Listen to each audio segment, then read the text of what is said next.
Now, this says Simon Chunker in conversation with Tyler West, but I would say, the joke's on you, this is your initiation to Bauer. Yeah. All right? Okay. I'm joking, it's not going to be that bad. First things first, what we all know is how has the first few months been in the new job? I sound like such an uncle saying that, but like, how's the new job?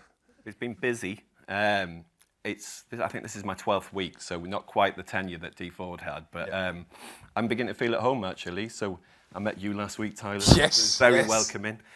And the UK business isn't really unfamiliar to me. I spent most of my career working in UK radio. In the last 2 years, I've been working in Ireland after the acquisition of Bauer. So I guess I got a bit of a head start because I got to know the business, the key stakeholders.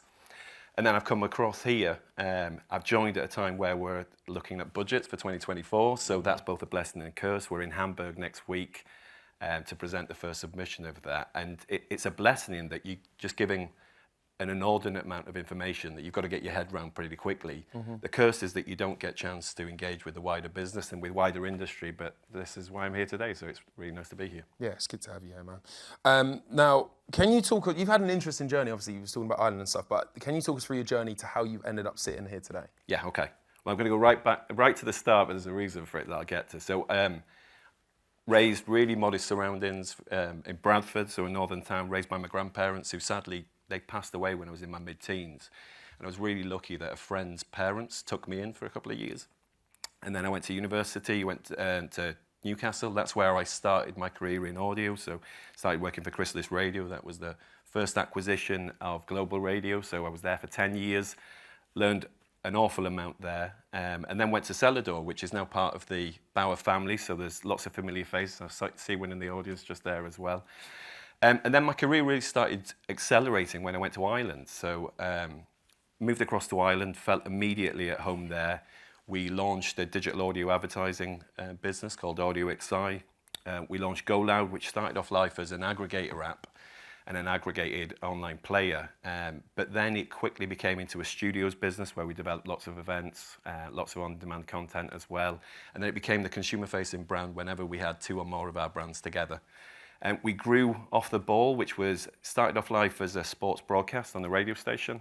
We changed that into a distributed media business, lots of social broadcasts, lots of events, lots of podcasting. More recently, this summer, we launched a successful subscription business on the back of it. So all of the on-demand content is now behind a paywall. The other interesting thing about Ireland is that Ireland has a 24-hour live news and current affairs radio station as well, so that was really, really interesting. Learned a lot about audio publishing, and then led the business through the sale and the integration into Bauer. And I never thought that they'd keep me around, so I get a bit of a kick that I'm here today.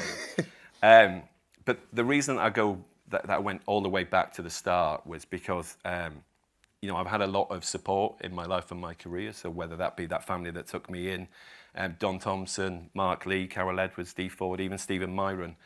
I may have sought these people out, but they've always been really, really gracious with the time. And I think there's very little in life that we can be successful at on our own. Mm-hmm.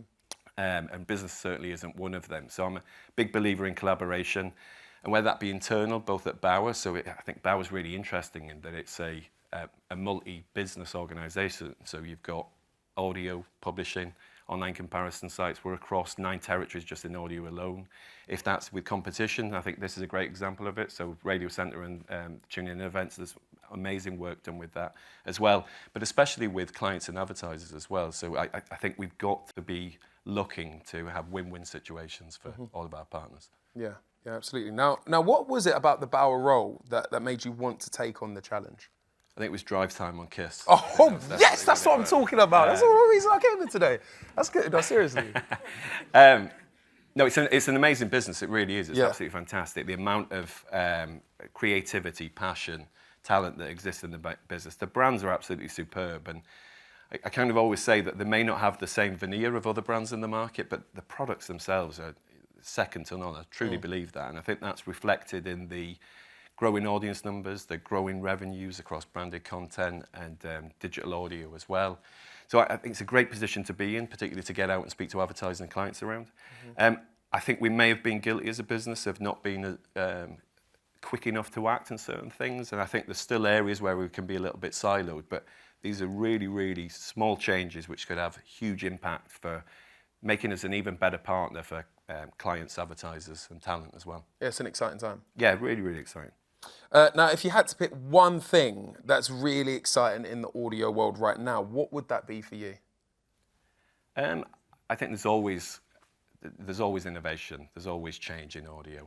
I think the thing that always excites me the most is the content. We just had there's a fantastic panel just there earlier on, but it really is content that's at the heart of everything. And luckily that doesn't resonate with just me, it resonates with the audience as well.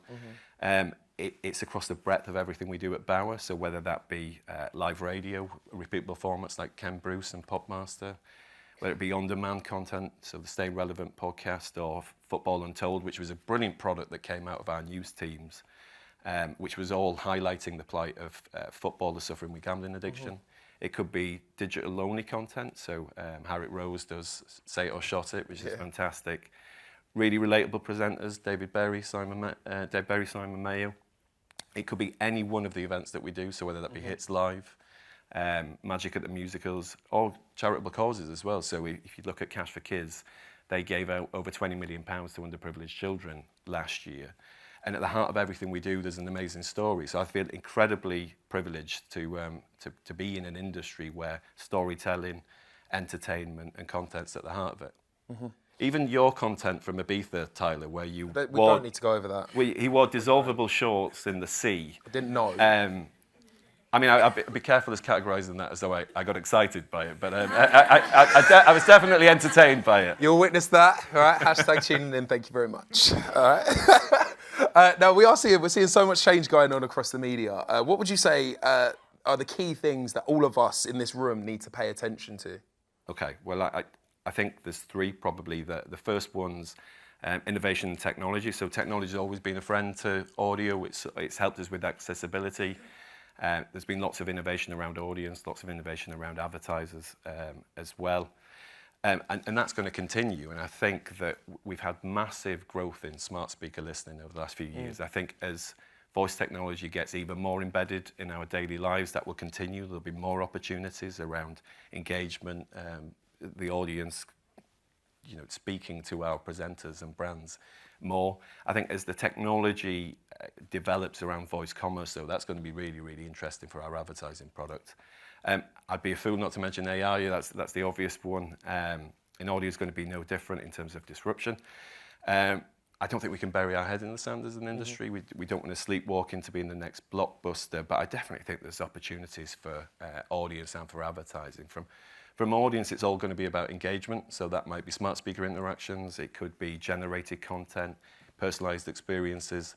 I think from the advertising side of the house, again, personalized experiences. I think we're going to see reduction in production costs. And then it's definitely going to help with media planning as well. So I don't think we're going to lose revenue or audiences as a result of AI, but we're definitely going to have better experiences. And then the flip side of that is human connection. I think at the heart of everything we've done, which is fantastic as radio and audio, human connections right there. Now, whether it's the creatives, it's the researchers, the producers, whether it be guests, live performers, reporters that we have, or whether it's just that intimate relationship that an audience has with their favourite presenter. Everything we do that's fantastic has got human connection at its heart and on a mass scale as well, and that really is our superpower. So I think we should always be looking towards the future.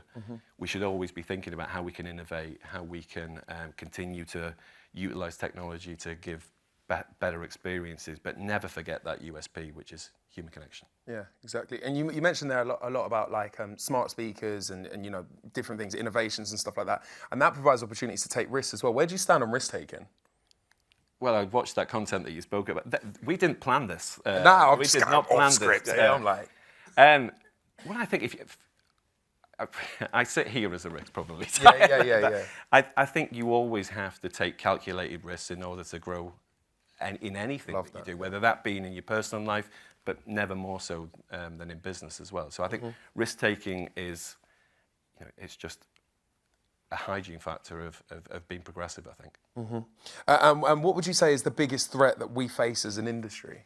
It's going to be your questions to me on this stage, Tyra, I think. I think that the media sector not getting the amount of revenue that I think it deserves is always going to be a continual threat. I think the sector under indexes against reach, against time spent with the medium, against effectiveness and return on investment, against trust, which I think is crazy at a time when there's so much fear around disinformation, around ad fraud. And there's lots of contentious stories in the news at the moment around independent media businesses and different influencers. So that's startling. I think under indexation of investment is something that I'm particularly sensitive around because you know, I look at where we sit as Bauer, and I think look at our market share across linear and on demand. I don't know whether that's truly reflective of the investment that we get, but I'm really looking forward to speaking to advertisers and clients about how we can remedy that and bridge that. And especially when you've got products like the Hits Radio Network that's probably undervalued at the moment. We're pretty confident that's going to continue to grow. And I think you look at all the growth that it's had in listening, and that's come from migration of listeners from the BBC. So that's always been traditionally really difficult to target through commercial audio. So I think there's a great story to be told there, and really looking forward to telling it. Wicked. And from a commercial point of view, what's the big focus for you? Well, audio never stands still. I think that's the benefit of the medium.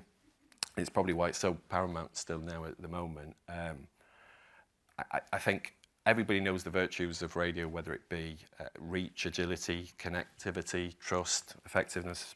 Spoke about a few of them there. Then none of that's going to go away, but it's going to be supercharged by digital audio advertising, which offers a bit more personalization, utilization of ad tech. So a big concentration for us is online listening. That includes on-demand content, which allows for better control, more personalization. I think from a consumer perspective, that means a better offering. So an example might be Ken Bruce and his Secret 60s radio station. From an advertiser perspective, I think it means better targeting capabilities, it means incremental reach, and it's all powered by first-party consented data. So I think that's a huge focus for us as a business, and that's right across Bauer, whether it be audio publishing, online comparison sites, our consumer competitions, our events business feeds into that as well. And it's an area where we'll be putting in an immense amount of investment this year and for the foreseeable future as well. Amazing. Now that you've got your feet under the desk at Bauer, yeah, you've got your little coffee cup there and everything like that. I've seen that. It's great. What's the top priorities for you moving forward? And is there anything that you're really excited to work on? We'll actually need a desk, so we're moving into a new office on the 17th Priorities. of October. But I mean, we're moving into the Lantern, which is a building just next to Warren Street, and it'll be the first time that all of the business has been together, so publishing and audio. I spoke about collaboration. That obviously provides lots of opportunities for us. And it's really key for our London-based teams, but obviously it will help to provide a blueprint for the buildings throughout the rest of the UK as well. So that's a really big thing. On-demand content is something that we need to be going at faster and bigger, so that's really exciting. And then just getting out and meeting the industry as well, so particularly meeting with clients and advertisers and all of our partners. Wicked. Now, we're going to get into some questions in a second that you guys have been sending in, but before that, I've got some questions that I wrote down from home. It's a kind of quick fire, right? Just whatever comes to your mind, just say it out. Breakfast or drive time? Drive time. I would have left. Live or on demand? It depends what mood. I'm going to go live. Okay. Kendall or Roman? Well, I think in real life, his real-life counterpart, Kendall's won, so I'll go with Kendall. Okay. Working in the office or working from home? Definitely office. I love being around people, I really do, so I get that energy from that. Lovely. Cats or dogs? Dogs. I don't have any children, but I've got a 2-year-old Hungarian Vizsla, so Ollie. So yeah, definitely dogs. Shout out to Ollie. Ken Bruce or Vernon Kay? Vernon who? Cinema or stream at home? I'm a stream at home guy, actually. It must be home comforts. Yeah. If we went out for a meal, yeah, are you the sort of person to bring all the starters, mains, and desserts out at the same time, or are you you wait for it to come? I want everything. Oh, yeah. Okay, that wasn't even on there. Yeah. Right, Jordan Perry or Tyler West? Vernon Kay.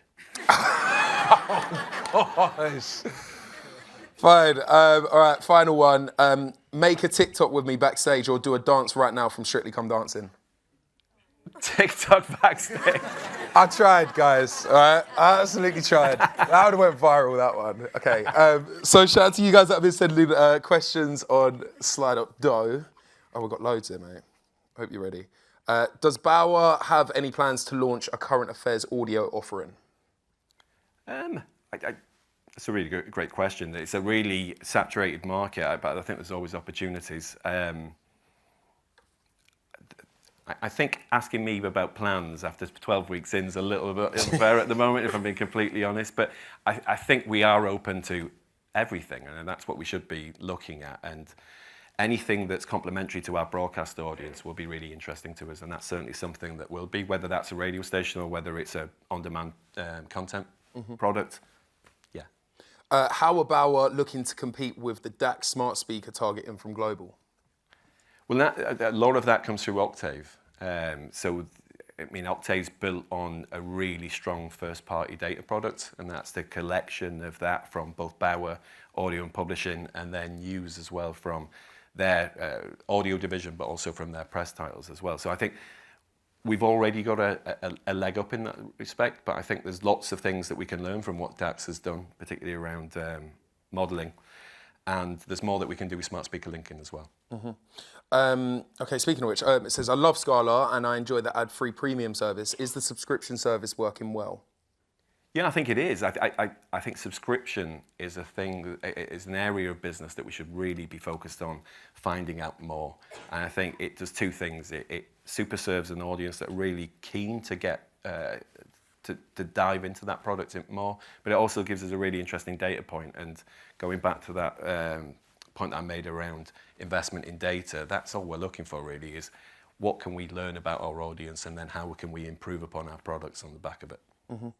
Another question here from Anonymous. It says, Great Hits Radio has had a big marketing focus that you don't necessarily see for the other brands. Will we see more above-the-line activity for Kiss, Magic or Absolute?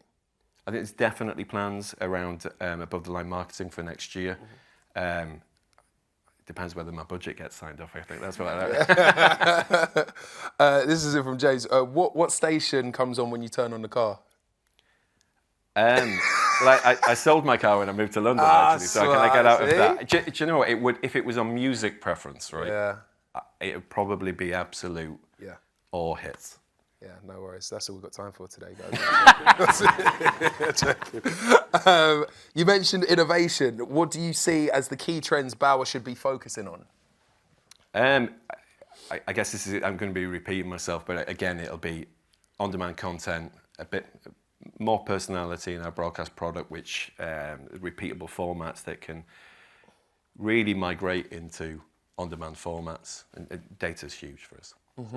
Those are the big things. Digital audio advertising is kind of the big growth area for us as well. Yeah. And the final question, it's a tough one. This is from Jack, 11 minutes ago. Who did you vote for on Strictly last year? That was an easy one. Fleury's. Okay. Yeah. I knew it was going to happen. Please put your hands together for Simon Myciunka. Thank you so much. Thanks, man.